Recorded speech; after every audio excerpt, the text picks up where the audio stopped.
Hello my friends, today's video is brought to you by Watchable. Watchable is a new daily video service that features the best of the web, including videos from Dorkly, college humor, and other great shows and channels. You can get it at watchable.com, or you can get it on the iOS App Store.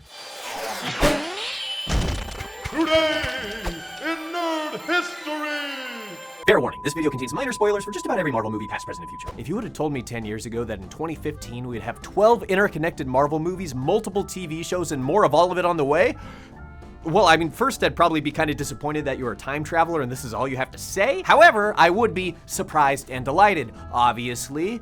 But with such a rich and vast cinematic universe based on an even richer, vaster comic universe, there's always tons to miss. So here's the title of the video! Number 6, Star-Lord's father. The biggest question in Guardians of the Galaxy remains, who is Star-Lord's father? Director James Gunn has said that the biggest Easter egg in the movie is still firmly hidden, but Reddit user NeoDrakel made an interesting discovery. Doesn't this fellow look an awful lot like Marvel, Captain Marvel, who is of an alien race known as the Kree? Well, in Agents of S.H.I.E.L.D., the Kree were referred to as angels, and Star-Lord's mother claimed that his father was like an angel. And skipping the fair and obvious assumption that she isn't talking about our friend Chris Angel, ladies and gentlemen. Well, it remains a definite possibility. James Gunn has tried to distance himself from this rumor, but it wouldn't be the first time that a director of a major motion picture has lied to us about a character's identity. Secrets all over the Daredevil Netflix series. Dopey Red Suit aside, the new Daredevil TV series on Netflix is actually pretty good. It's got the kind of quality that you've come to expect from Marvel, including the fun Easter eggs. For instance, in an episode 10 flashback, a young Foggy mentions a Greek girl that Matt was hung up on, which is a pretty clear reference to Greek Marvel heroine Elektra. Also potentially coming soon is Daredevil arch-nemesis Bullseye, as indicated by this playing card owned by one of Kingpin's snipers. And here in this workshop you can see what are clearly legs belonging to Stiltman, one of the lamest, most brilliant Marvel villains ever. But unlike Elektra and Bullseye, it remains pretty improbable that we'll ever see old Stilty on TV. Oh, also, if you look really carefully, you could catch Stan Lee here in his sneakiest cameo yet. There he is, kind of on the right. See him? It's hard to read that plaque under the frame. So we'll have to assume that it reads something like, "Person you most wish was your grandpa."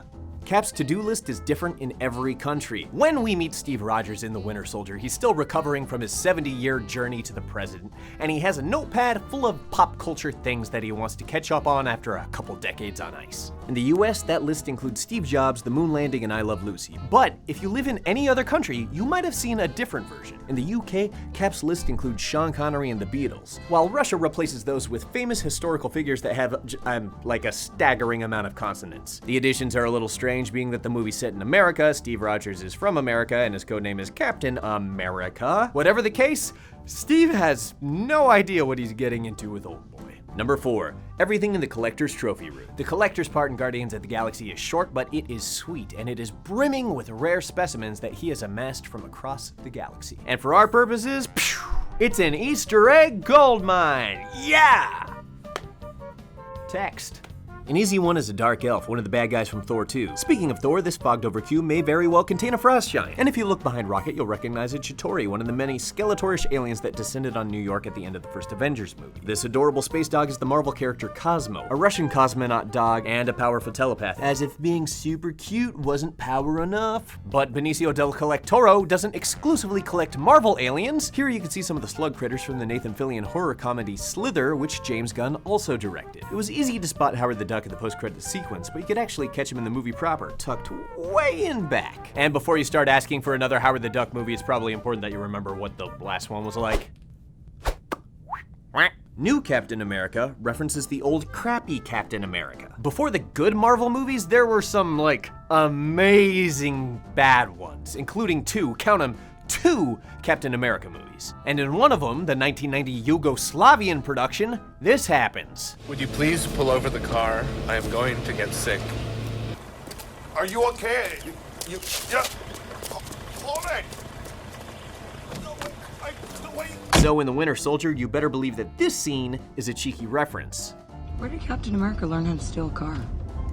And I hope that Marvel's paying attention, because Captain America should steal the Infinity Gauntlet away from Thanos in the exact same way. Marvel's multi-movie tribute to Star Wars. Star Wars has consistently proven itself to be the greatest PG-rated franchise that features a character getting a limb chopped off in nearly every installment. But Phase 2 Marvel is giving Star Wars a run for its money because Marvel Studios exec Kevin Feige has deliberately set out to include a Star Wars-inspired arm chop in every single movie. You've got one in Thor 2 and another in Iron Man 3, then there's The Winter Soldier, in which the titular assassin undergoes surgery to get his appendage replaced by a bitchin' robot arm, and if that doesn't quite count for you, we make up for it when poor Groot gets both of his arms ripped off by Gamora, and in Age of Ultron, Iron Man's arm gets so messed up that he has to pop it off the suit, and Ulysses Claw gets some torso real estate cleared so he could return with his trademark, claw. Even Ant-Man includes subtle dismemberment in the form of Yellow Jacket's arm imploding first before the rest of his body. Still counts! Bonus, Coulson gets his arm lopped off in the raddest way possible in Agents of S.H.I.E.L.D. because the guy just cannot catch a frickin' break. That's it for now, guys. I'm super stoked on Civil War coming out, but not as stoked as I am for all the cosplayers from Civil War, because you could call them Civil War reenactors? Yeah? Come on! Ah, come on, it's a good joke. It's a good joke. When you dream tonight, dream of that joke. I'll see you guys next time.